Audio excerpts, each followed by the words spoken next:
Hi, this is Andrea. This video is for HIT 445 Week 8, and it has to do with budgeting. You'll notice that Kara's posted it into Brightspace with some PowerPoint slides, and I'm just going to really quick go through those with you so that you have that information as you work on your assignments and discussion.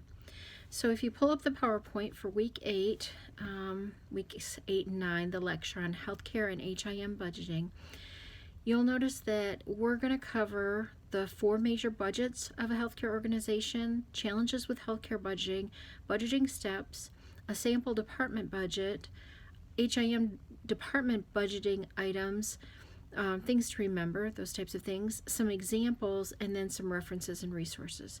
So moving into 4 major budgets.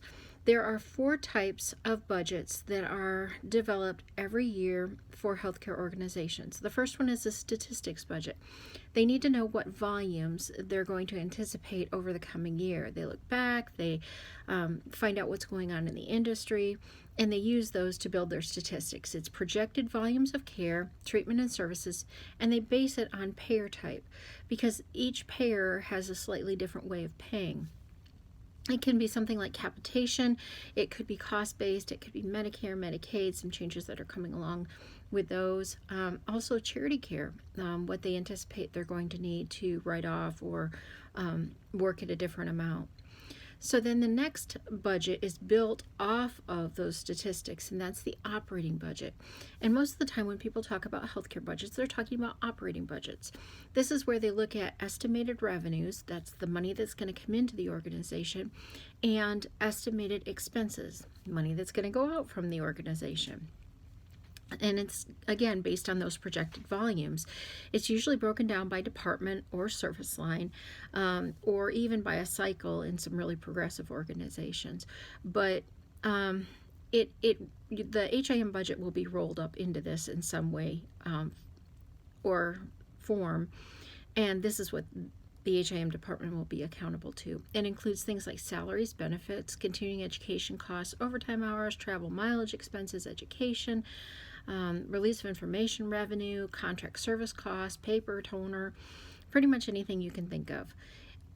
There are 4 types of operating budgets that are used in the industry, and they all have their benefits and they all have their drawbacks. But the 4 types of operating budgets are activity, incremental, zero-based, or volume proposition.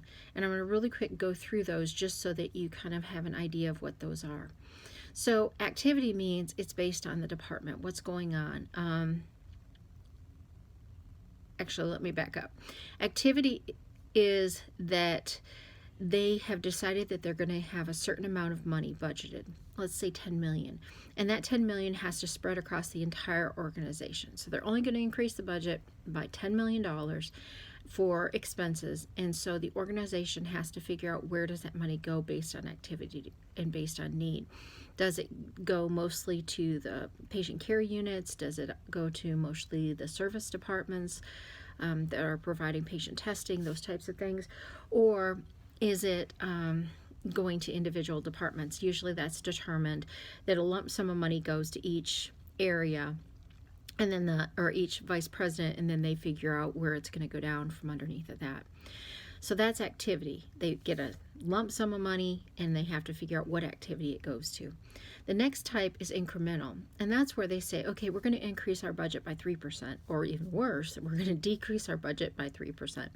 And they, across the board, simply plug that 3% addition or subtraction into every single line item of every single department's budget.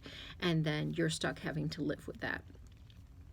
Then there is zero-based, and that is starting at absolute zero and having to justify every single expense that you have to put in. It's saying that you get zero money unless you justify everything and are able to prove it based on volumes or numbers or past history or future needs, those types of things, or what's going on in your field that justifies that. Then the last one is a value proposition, and that's rarely used, but what it does is it looks at it from the patient or consumer perspective and looks at what part of the process, the whole healthcare process, is of value to the patient. And that value is what the money goes toward. Is they put it into the things that, based on the patient's interaction with and their needs with, that's what gets done. So hang on just a second.